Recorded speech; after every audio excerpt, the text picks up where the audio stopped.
just on the experiences themselves, what do these, the 25 inner circle people who communicate with you, what do they think they're studying? So there are inner circles and inner circles. So I would say that always. Yeah. So the people who I think have most interface with this, they don't know what it is. That's my opinion. But they think that it's very important to study because it seems to be taking an interest in us. Is it stuff that is unintentionally in the air versus stuff that is intentionally in the air? The unintentional stuff was broken into two categories. And that was clutter and atmospheric effects. The stuff that is intentionally in the air was broken into the next branch, which was us, not us. Not us was broken into two things: known others and unknown others. And that other is intentionally in the air, not us, not anyone we know. Not necessarily aliens. Welcome to Voices from Elsewhere, Ra, UAPs, and the Hitchhiker Effect, part of our Law of One series, our being Grim Grizz and Avriel, as shown. Please remember, everybody, that the raw material and the Law of One is words that came out of the mouth of a lady in a trance in the early 1980s in Kentucky. And that's about as much faith as it's safe to put in what we're going over. But what we go over is quite fascinating. And it's been called out by the recent appearance of Dana Pasulka on the New York Times show, Interesting Times, with Ross, I Doubt That. Mm-hmm. Very interesting times. May you live in them.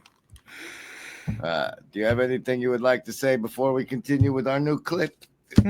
Just two other quick cautions. Even if you do want to put faith in stuff that is very possibly BS from a bunch of people who want to be charlatans, if it is true, then one, the entity Ra might not actually be a good guy in the way that it's claiming to be.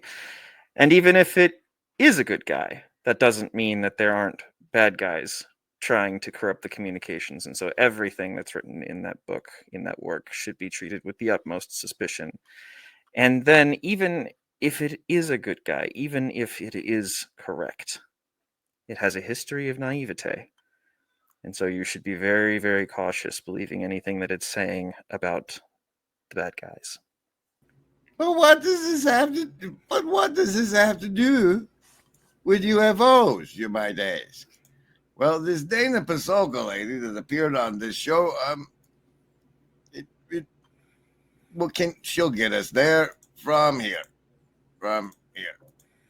Jen, for many years, I studied at the University of North Carolina in Wilmington. I've been a practicing Catholic for almost my entire life, and I studied Catholic history. And so I've done a lot of looking into popular culture and how this forms belief about Catholic ideas like afterlife, other worlds, things like that. So I didn't believe in UFOs, had never seen close encounters of the third kind. I wasn't a person who was interested in that topic. But I was interested in the ways in which people thought of transformation, spiritual transformation, but also transformation that happens on Earth through these narratives of going into another place, another, an other world journey. And how did that pull you into studying people who claim to have had a UFO style encounter? Okay, so when I was doing my work for the book about the Catholic doctrine of purgatory, that brought me to a lot of archives. And so I'd go into the archives, and archives are places where things aren't digitized, right? And so I started to look into how Catholics viewed how souls ascended into heaven or purgatory. And what I found was a lot of documentation from 1,000 years ago, 800, 500 years ago, about recorded sightings of aerial phenomena that Catholics had from Europe. And these are things flying in the air. Yeah, aerial phenomena. So, right. they interpreted these in different ways. Here's a good example. So in the 1800s, there's this young nun, and she's living in a convent. And every night, this ball of light comes through her cell, and she's pretty upset about this. So she tells the Mother Superior and she says, this is happening. And the Mother Superior says, you're having a bad dream. And so the nun is pretty certain this is happening and happens nightly. And so at one point, the Mother Superior says, okay, I'm going to be with you at night to see what's going on. And they determine that. What happens next? Watch the whole interview. But what the Catholics saw as aerial phenomena, and then later on, right about Theology. Yeah. So one of the first books I read when I made the turn to study UFO beliefs and practices was Jacques' Passport to Magonia, which is a great book. One of the many great titles of books. Yeah, it's a really in the great UFO book. in UFO literature. Yes. And to me, it really looked like a religious studies book.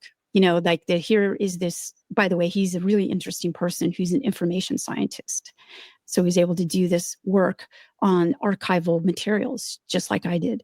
So Jacques links it to fairy folklore, but he also looks at the phenomena until 1860, something like that, the industrial revolution. He stops because he knows that by that time we have things in the sky that are ours. So 1947 marks a specific time period where the idea of the UFO it basically hijacks this kind of perennial idea of angels and things like that, aerial phenomena in the sky. That's not when it begins, but that's when it gets hijacked, in my opinion. Right. That's when it becomes a narrative that is connected to ideas about space, alien life, visitors from literal other worlds, not from supernatural dimensions and so on. That's right. But one thing that's been really striking to me is that, there are ways in which UFO experiences look like kind of this raw material of religion.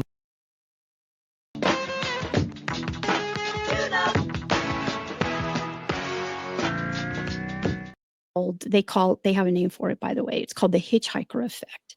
The idea that when a person has an experience, it often sticks to them. It's like a hitchhiker. It goes home with them. And say they have an experience and then they have sometimes poltergeist activity in their home. They might move and it moves with them. And this is something that is, to me, seems to be straight out of religious traditions, because it looks like, the tricksters of religious traditions. And some of these people are able to extract themselves from this through their own religious tradition. So this is how religion then comes back in an unexpected way to me. So this is, for example, this would be a case of someone has one of these bizarre experiences and then they go home, right? And they suddenly have what looks like poltergeist activity or something around their house. Yes. And they call their Catholic priest to say some prayers of exorcism. Is that what you're describing? Yes. That kind of thing. Things like that happen, yeah. Special about it. But the experience is a pattern match to the experiences that I saw from 500 years ago, 200 years ago. When people report having a telepathic connection, you said they get information from, or they feel like they've gotten information from these kind of experiences. What kind of information do they get? What does that mean? What kind of information, indeed? Totally not going to clip that out. But what kind of information, indeed, is what we've found along our journey that we're going over with in our series on the Law of One. That is exactly the kind of information and what we believe to be the best of that kind of information. This is essentially people speaking through spirits or channeling them, and they think that instead of channeling spirits, that they're channeling UFOs. Is that what we're dealing with here? Well, I think that they just say that there's not really it's a distinction without a difference. Well, there is the aspect that the voices that they're channeling say that they're from the Confederation of Planets. Mm-hmm. I wonder if that's what they told the humans back in the Pasulka days. Pasulka days. Or no, what they told humans back in the Pasulka days was clearly what they told John Dee, right? Not sure if I know that name. John Dee. Wow. If you don't know John Dee.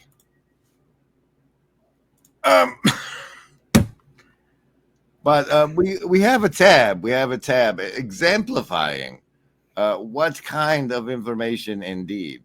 And this is this L&L research place that did the back in the 80s, got the raw contact, produced the raw material, which was the Law of One.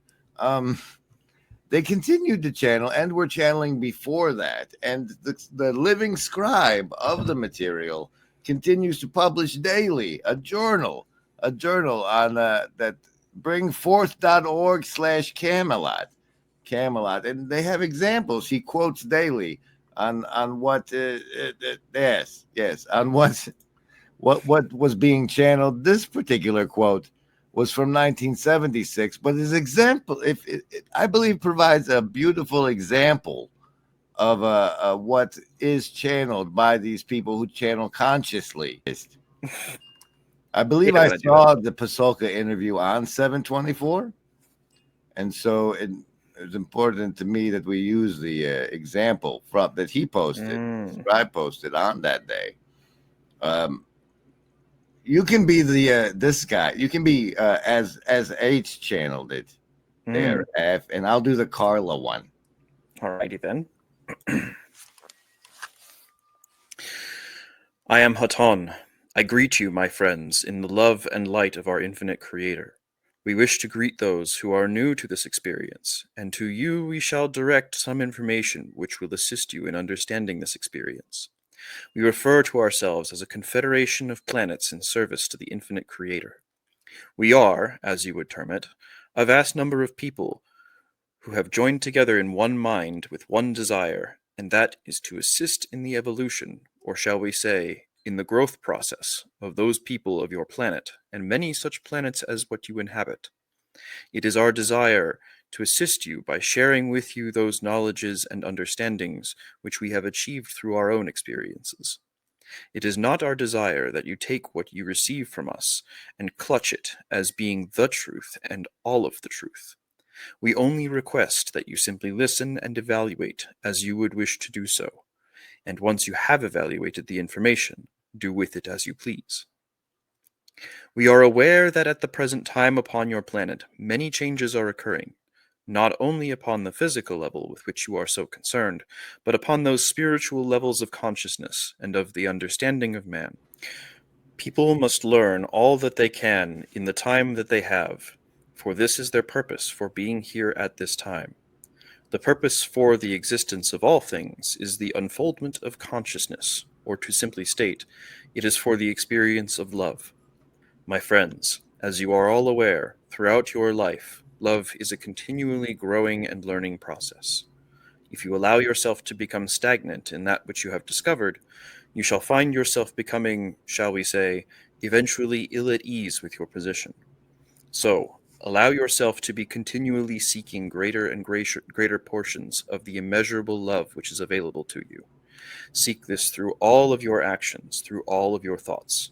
Allow this to be your goal. My friends, all of us working together can overcome any difficulties which you can imagine. It is within your ability, and it is your birthright, to manifest and to control all that you experience. What? Whoa. Sir. Red flag on the play.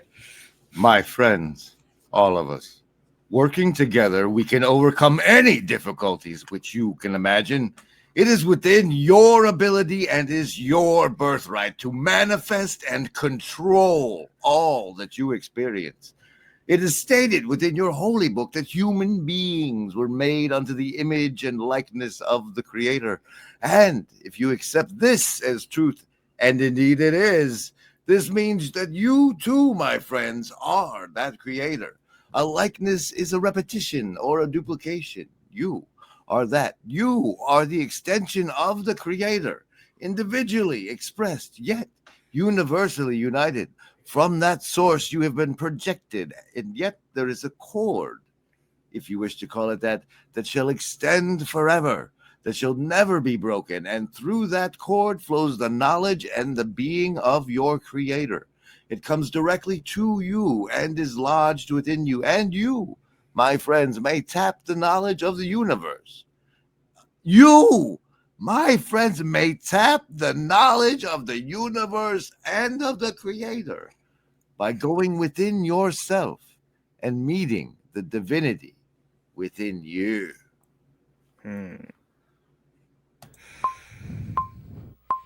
Remember, embody, there is no agency.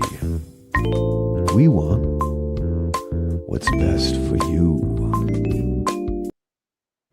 And now as an example of what kind of information they received, that's from the 70s channelings they were receiving also, but through a different conscious channel. These, now when we speak about the raw material, what makes it unique is in that Carla was in a trance state. All of these other channelings we're experiencing, the channels were consciously channeling the material. Here's Carla at that time, however. Oh, am I doing Carla as well? Yeah, because I had to take over for the bad guy. Okay, fair enough. I am with this instrument, and I greet each of you again in love and light. As we say to you, my friends, that each of you needs to be a source of light to those around you.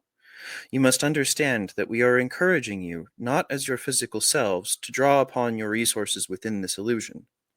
We are encouraging you, as spiritual beings, to open the channel between your finite self and the higher self which created you, love itself. No finite entity, neither yourselves nor we, your brothers and sisters, can love, nor can we call upon our resources to show love or understanding. For those symptoms, shall we say, are much like your physical movements on the physical plane. If you think and concentrate upon your movements in attempting to perform complex tasks, it is almost certain that you will stumble in what you need to do. For in your very thinking, you will have limited the instincts of your physical being. You will have circumvented the harmony which surrounds the physical plane if it is left to its own wisdom, and the result will be that you are not coordinated, for your intellect will have borne all the limitations of this illusion and upset the harmony. It is also true in the purely mental sphere.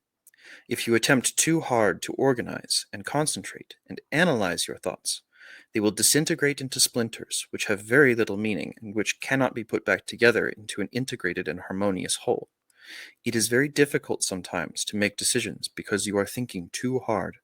Most especially on the spiritual plane, if you attempt to draw love from your own being, you will almost immediately run into very deep trouble. As you manifest upon the physical plane, your very consciousness is a consciousness made of limitations. You see that your fingers end at the tip of your fingernails. You do not see that you are one with the air that surrounds them. From the very beginning, you were taught that the thoughts which originate in your mind have been created only by you. You were not taught that thought comes from a beautiful, infinite mind, and that thoughts that pass through you, although heavily, heavily diluted, are shades of that perfect thought.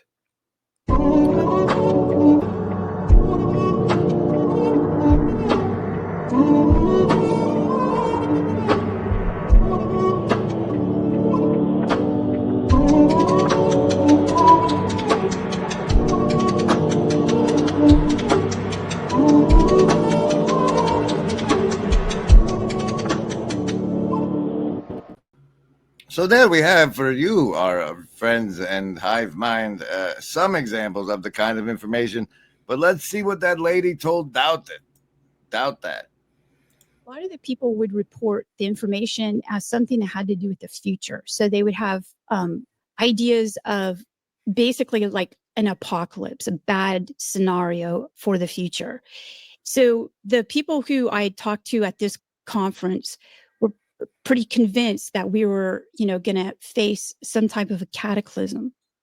So I talked to them a little bit about, how people thought that for about 2,000 years. And, so it hasn't Give or actually take. happened. Yeah. So it hasn't really happened like they thought it would. as it turns out, the raw material addressed this issue, these messages of doom. Is it possible for an entity here on Earth to be so confused as to call both the Confederation and the Orion Group in an alternating way, one then the other? What? Back to what? The Orion Group? I don't think we've talked to the people about that yet. No, I don't think we have either. As part of the channelings of the raw material, the Law of One, we were informed that not only is there this Confederation of Planets, which is a service to others or good guy orientation, but there is another group.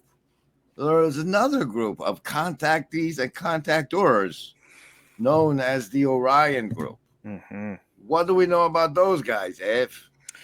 Well, we know that they hail roughly from the Orion constellation direction, although I think that Ra is a little bit scant on the details of what specific part of the galaxy they are from, or if they are even from this galaxy. And they're fourth, then there are multiple different, right? Fourth and fifth. From what Ra says, there are no sixth. That's okay. So I guess we need to run through this. Mm-hmm. According to the Law of One, we are currently third density entities approaching fourth density because we are learning the laws of love, which is where we're at. And there's apparently two ways to go about it. You can reciprocally broaden your love to include everyone and always, and that is one path to advance to the next density. Or you can reciprocally narrow your love onto yourself such that it closes down and you don't give two about how much you hurt others. Maybe even you like it. And even through that path, you can advance to the fourth density and beyond. And as such, there are people on that path in the densities higher than this one, including the Orion Group. Who are not Confederation beings of unity and love, but self-serving sons of bitches. We call the Orion Group. Mm-hmm. And here in 1215, is it possible for an entity here on Earth to be so confused as to call both the Confederation and the Orion Group in an alternating way, one then the other, back to... I am Ra. It is entirely possible for the untuned channel, as you call that service, to receive both positive and negative communications. If the entity at the base of its confusion is oriented towards service to others, the entity will begin to receive messages of doom. If the entity at the base of the complex of beingness is oriented towards service to self, the Crusaders, who in this case do not find it necessary to lie, will simply begin to give the philosophy they are here to give. Many of your so-called contacts among your people have been confused and self-destructive because the channels were oriented toward service to others, but in the desire for proof, were open to the lying information of the Crusaders, who were then able to neutralize the effectiveness of the channel. People are trying to be good guys, and yet, and a further note, since we're talking about UAPs and contactees, I thought that this portion of the raw material was particularly relevant from session 26, question 33. Then all the landings that have occurred, except for the landing when Eisenhower was contacted, all of those landings are of the Orion Group, right? All the landings are bad guys. And Ra says, I am Ra, except for isolated instances of those, shall we say, no affiliation. This is correct. So anyone gets a landing experience is especially sus. And I remember getting a Ouija board. I ordered a Ouija board, came in, I started playing with it myself. It didn't work right away, but after doing it a few weeks, it started to move. And that's when I was like, okay, finally, I have someone to talk to, and then it would move on its own. And then I was communing with spirits. They said that they were friends. That's how they always talk to you, especially if you're just getting into it. They always want to let you know that they're like your best friend, and then they'll feed you pride, like you're the only one, we've chosen you, even where they appeal to your pride and ego. And I thought I had found the secret. Like I started calling myself a Satanist, but I'm not really sure if it was that. I was a worshiper of Satan and the devil, but I wasn't in a coven or anything like that. It was just me, the demons, and I knew Satan existed because demons talked about him. They said that he was a good man who still lives. So I never really talked to Satan, but I would talk to like his children, I guess, is what they were telling me they were. So they would help me in my further spells. They would tell me, no, you did this wrong. You need to do this at this specific time of the night, like between 3 and 4 in the morning. You need to do this on a lunar cycle. You need to do this on a blue moon day. You need to do this in the winter solstice. All of these tips. You need to use a pink candle instead of a white one. You need to use intent, emotion, and a picture or a piece of DNA from someone for this spell. Like, that's another thing is slime. What? It's a river of slime.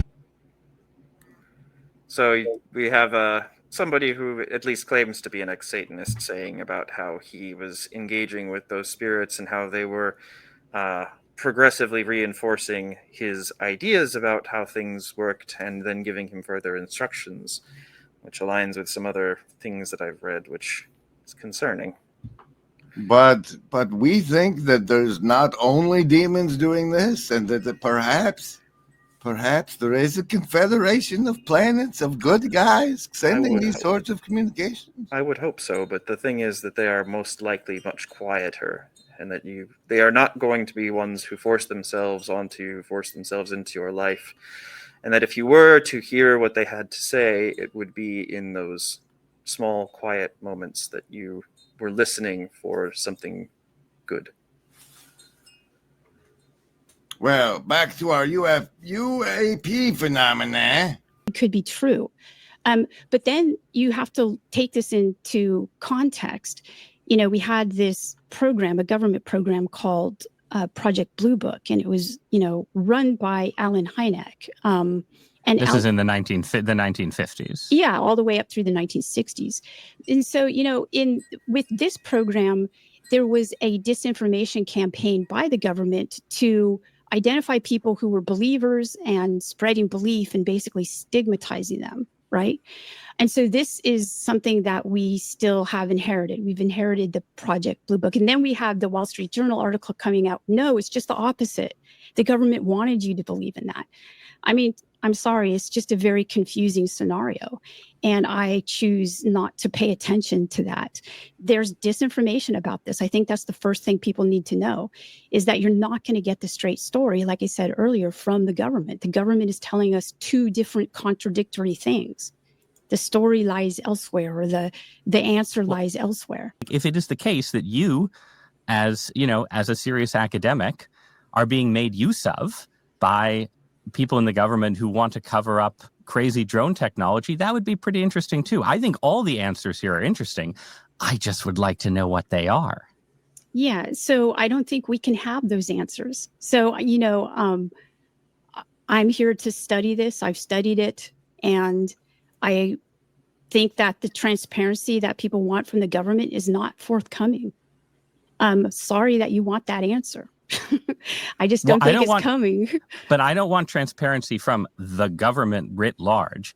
I want the next whistleblower, who's a human being, a representative of the government, to come forward and take the further step of saying, hey, someone showed me an alien spacecraft, and by the way, it was in this base here, and Congress people can go see it. Lots of time over the years, countless hours with Congress, with the executive branch, pushing this message forward. And what I want to say is, in those countless hours, I have given them information. I've given them not only the existence of non-human intelligence, but the address to go look to see it. And they were denied access. I didn't have all the books. I didn't watch all the TV shows. I stepped into a job at the Defense Intelligence Agency where some things came across the desk. From 2008 until 2021, pretty much everything UFO related came across Jay Stratton's desk. He made the decision to ditch the term UFO and use UAP instead, unidentified aerial phenomena. Stratton worked at the highest levels of naval intelligence, then was loaned to the DIA, where he excelled at reverse engineering. He and his colleague, rocket scientist Dr. James Lakatsky, kept seeing reports of unknown craft, but learned there was no central location where such mysteries were being analyzed. You know, all the stories you hear, right? There's probably the office that deals with this.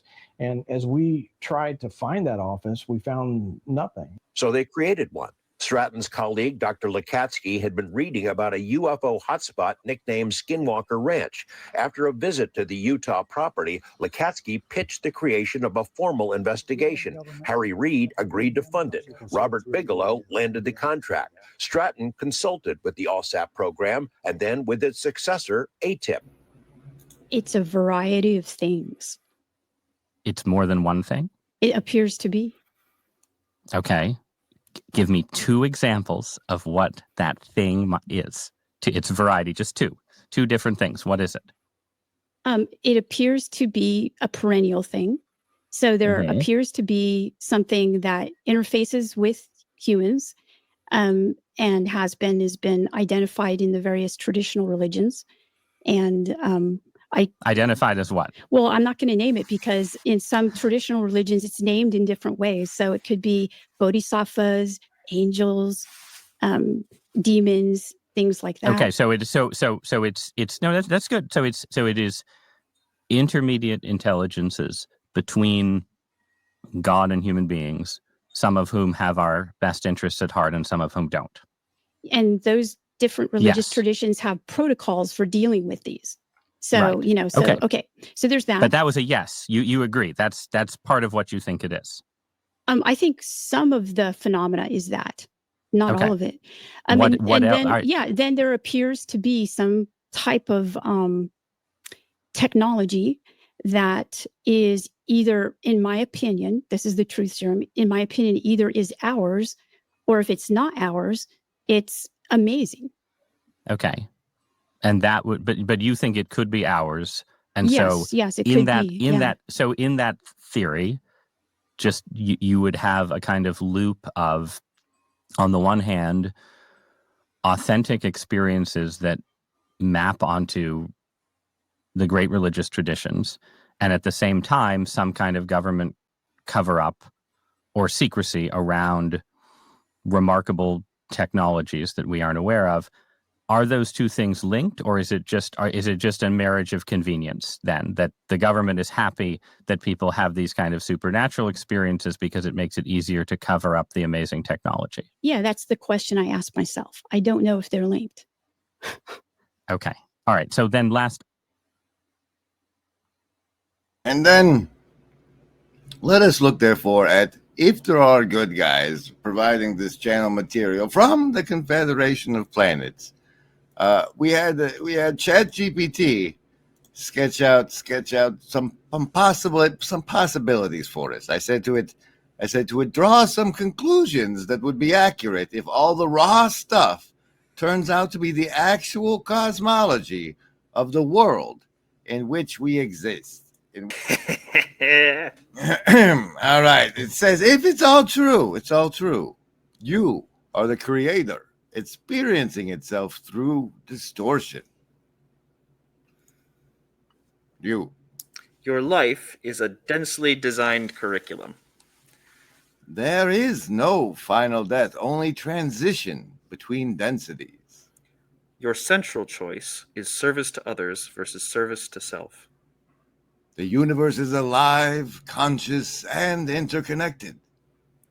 You are already being guided, whether you know it or not. All experience is reflection for the purpose of integration. Disclosure will not come through authority, but resonance. You are not from here, most likely. The end game is unity.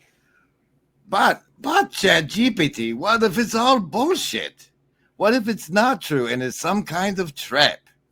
Maybe this one will let me play, because magic.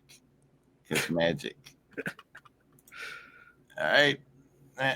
No. Of course not. If Gotta work for it. it's a trap, It could be flattering the seeker into egoic identification with the divine. oh yeah, you're so God. It reframes suffering as kindness, short-circuiting action. It glorifies passivity via the law of confusion. It encourages a narcissistic cosmology. It constructs a thought-terminating ontology. It's immune to falsification. It feeds spiritual exceptionalism, or at the very least delusions thereof. It provides archetypal coherence without verifiable ability. It undermines the value of the material plane. And it may be a psyop. Just a psyop.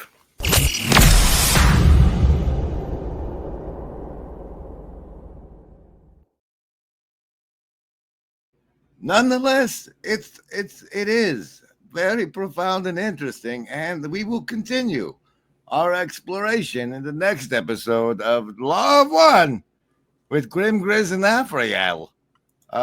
Let's let Pasulka's final answer be part of this too. Mm-hmm. All right. So a last question, because you have been trying to pull me away from the government and back towards the personal experiences and so on. What can, nice secular readers of the New York Times who have been baffled by this conversation, let's say, take away from the personal side of it, the direct encounters that people report having?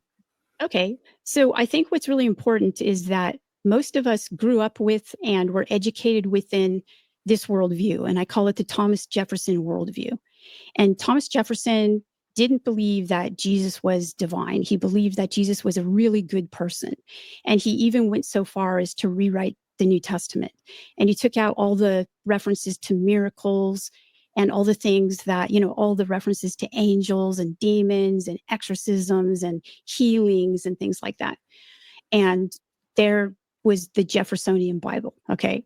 So I would say that for me, what these experiences did was I had a Jeffersonian worldview. I was a secular Catholic. Okay.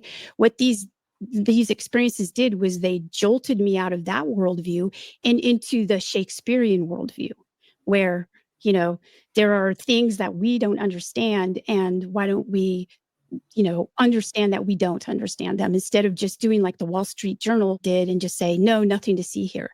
Well, the world and the cosmos is a really beautiful place with a lot of mystery. So that's what I would suggest. Any closing thoughts, Ave? I think she hits the nail directly on the head. It doesn't matter so much. If you are, I would encourage a degree of skepticism with this sort of thing. It probably is necessary to not get taken in by garbage. But at the same time, there are a lot of people who would stake their life on the experiences that they've had, that they are true experiences that cannot be dismissed. And so do not be so quick to dismiss those who are so certain of that truth. Well, I'll just say, I leave you, my friends, in the love and light of the one infinite creator. Go forth then, merry and glad and rejoicing in the power and the peace of the one creator. Go in love and will devastate you. And rejoice, although this world will penetrate you. And rejoice, although you will not survive. rejoice, you'll never make it out alive.